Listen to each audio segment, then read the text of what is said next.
Hello everyone, চলে এসেছি একটা নতুন ব্লগ ভিডিও নিয়ে। তো তোমরা কেমন আছো? আমি রিয়া, আর এটা হলো জামাই ষষ্ঠীর ব্লগ।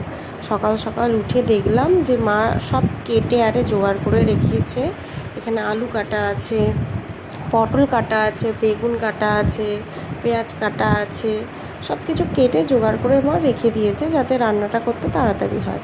তারপরেই আমি তো ঘর বাড়ি পরিষ্কার করে বসেছিলাম। দেখলাম শেষ দিয়ে সেজে জামাইবাবু তার মেয়ে চলে এলো। তো এবারে মান্টুকে আমি বলছিলাম কি কি এনেছিল একটু আনবক্সিং করে দেখাতে, আর আমি ছোট্ট একটা ক্লিপ নেব। তো এনেছিল ফ্রুট, মাজা এনেছিল, আম এনেছিল আর মিষ্টি এনেছিল। তারপরে একটু ফ্রুটি নিয়ে ওদেরকে খেতে দিলাম। তারপরে মা টিফিনে করেছিল লুচি, গজা আর ঘুগনি। তারপরে চলে এসেছে এটা আমার বড়দি আর তার ছোট ছেলে। বড় ছেলে আগেই চলে এসেছিলো, তার ক্লিপ নেওয়া হয়নি। আর জামাইবাবু একটু পরে আসতো, তার ক্লিপটা নিয়েছি, অবশ্যই দেখাবো। তো তারপরে দিদি এনেছিল দই, মিষ্টি, 2 রকমের মিষ্টি, রসগোল্লা আর পান্তুয়া আর একটা থামস আপ। দিদিকে বলছিলাম এরকম ভিডিও করে বলতে দেখাচ্ছিল। তারপর আমার বড় জামাইবাবুকে দেখতেই পেলে তোমরা, সেও টিফিন করে নিচ্ছিল। তারপর রান্না হচ্ছিল পায়েস।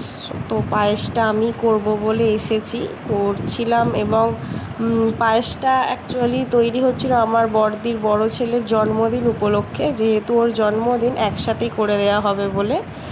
আর তারপরে আমি জামাইবাবু, আমার বড়দির বড় ছেলে আর সেজন জামাইবাবু সবাইয়ের জন্য রান্না যে মা করেছিল সেগুলো গোছাচ্ছিলাম, সাজিয়ে গুছিয়ে আমি খেতে দিচ্ছিলাম। আমি গোছাতে খুব ভালো পারি।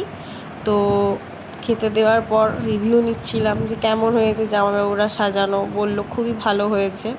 তারপরে চলে এসেছে বাসন ধোয়ার পালা। এবারে বাসনটা আমার হাত থেকে জাস্ট পড়ে গিয়ে ভেঙেই যাচ্ছিলো আরেকটু জন্যে। তারপরে দেখলাম প্লেটটা এতই শক্ত, পড়ে ভাঙলই না। তারপরে আমি সমস্ত কাঁচের যে প্লেটগুলো সেগুলো সব এই রান্নাঘরে মেজে পরিষ্কার করে নিলাম, এবং রান্নাঘরটাও পরিষ্কার করব। তারপরে মাকে বললাম যে যেগুলো হাঁড়ি কড়া সেগুলো ছাদে মেজে নিতে, আর আমি নিচে রান্নাঘরে কাঁচের বাসনগুলো মেজে সব রান্নাঘরটা পরিষ্কার করে নিলাম। সেটাই তোমাদেরকে দেখাচ্ছিলাম। তারপরেই সন্ধেবেলা মা চপ ভেজেছিল, পেঁয়াজি করেছিল, ঝুরি ভাজা দিয়ে জামাইবাবু চা মুড়ি আরে খাচ্ছিল। তারপর রাতে আজকে রান্না করেছিলাম বিরিয়ানিটা আমি করেছিলাম, কিন্তু ক্লিপটা নেওয়া হয়নি। কিন্তু যখন আমরা সবাই খেতে বসেছিলাম তো তখন ক্লিপটা নেওয়া হয়েছে। আর বড় দিদি আরে ওরা চলে গিয়েছিল বিরিয়ানি